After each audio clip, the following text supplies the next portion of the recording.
The Life and Enlightenment of Siddhattha Gotama. Siddhattha Gotama, c. 563–483 BCE, revered in Theravāda Buddhism as the Bhagavā, Blessed One, Buddho, Awakened One, and Araham, Worthy One, emerged in northeastern India. While scholarly debates on chronology persist, Pāli chronicles like the Mahāvaṁsa and the Tipiṭaka canon provide a cohesive framework for his life.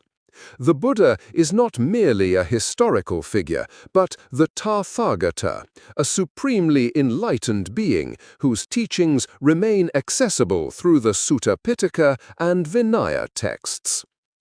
Born in Lumbinī Grove to King Suddhodana and Queen Māyādevī of the Shākya clan, Siddhattha's birth was marked by auspicious signs. Queen Māya's dream of a white elephant foretold an extraordinary destiny. Upon birth, Siddhattha took 7 steps and declared refuge in the Buddha, Dhamma, and Saṅgha, a formulaic chant embodying his future mission. Raised by his aunt Mahāpajāpatī Gotamī after his mother's passing, the sage Asita prophesied he would become either a Cakravarti, universal monarch, or a Sammasambuddha, fully awakened Buddha. King Suddhodana confined him to palace luxuries to ensure a royal future. Within Kapilavathhu's harem gardens, Siddhattha mastered languages, music, combat, and spirituality under tutors like Alara Kalama. He married his cousin Yasodhara, fathering a son, Rahula. Despite opulent pavilions and orchestrated entertainments, Siddhattha remained introspective, disinterested in worldly power. At 29, Siddhattha encountered the 4 sights: an aged man, a diseased person, a corpse, and a serene ascetic.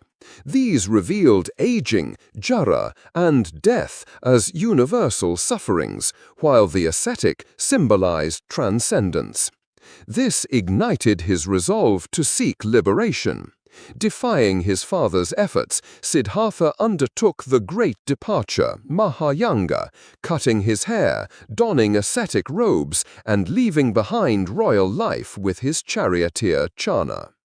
Siddhattha studied under Alara Kalama, mastering the sphere of nothingness, Akinchanyayatana, and Uddaka Ramaputta, attaining the sphere of neither perception nor non-perception, never sanyana na sanyatana. Recognizing these states as impermanent and insufficient for liberation, he joined 5 ascetics, Panchavagya, in extreme austerities, breath control, near starvation, and sleep deprivation. After 6 years, his body emaciated, Siddhattha accepted milk rice from Sujata, realizing self-mortification was futile. He embraced the middle way, Majjhima Patipada, rejecting both sensual indulgence and ascetic extremism. At Bodh Gaya, Siddhattha vowed not to rise until enlightenment.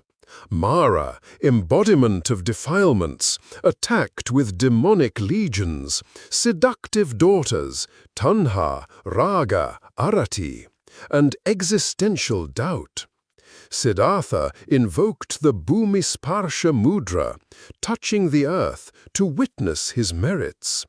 Victorious, he entered profound meditation and performed 3 sessions, or so-called watches. First watch, recollected past lives, Pubbenivasanusati, understanding rebirth and karma. Second watch, attained the divine eye, seeing beings' rebirths by their actions.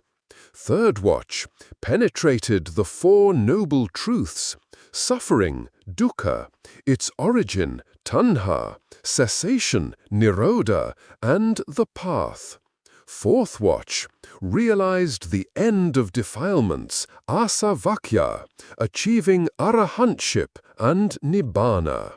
At dawn, he became the Buddha, proclaiming Attadipa Veramani, be your own refuge. His insights encompassed impermanence, dukkha, non-self, paticca-samuppada, and the Noble Eightfold Path. This led to the founding the Saṅgha. Initially hesitant to teach, the Buddha relented after Brahma Sahampati's plea. At Deer Park, Isipatana, he delivered the Dhammacakkappavattana Sutta to his former ascetic companions, expounding the Four Noble Truths and Middle Way. Kondanya attained stream entry, Sotāpati, becoming the first monk and founding the Saṅgha. The other four ascetics soon achieved arahantship.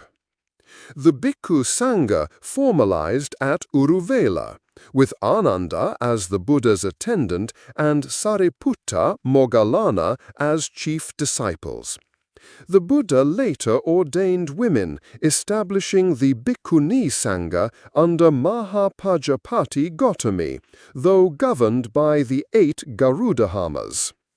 The Buddha's 45-year ministry centered on 3 marks of existence: impermanence, suffering, non-self; 4 noble truths, framework for understanding and ending suffering; dependent origination, 12 links showing how ignorance fuels rebirth; ethical precepts, 5 precepts for laity, Vinaya rules for monastics; Brahma Viharas, cultivation of love, compassion, joy, and equanimity. Declining health led the Buddha to Kusinara, where Chunda offered his final meal, Sukaramadava. Lying in the lion posture, he urged disciples, be lamps unto yourselves, hold fast to the Dhamma as refuge. After his parinibbana, the Saṅgha convened councils to preserve the teachings. The first council, 383 BCE, under Mahākassapa, began oral transmission, later codified in Sri Lanka, 1st century BCE. The Buddha's life, from palace to enlightenment, exemplifies liberation through the middle way. His emphasis on direct experience, ihipassiko, compassion, karuna, and universal accessibility to awakening reshaped spiritual landscapes across Asia, anchoring Theravāda Buddhism's enduring legacy.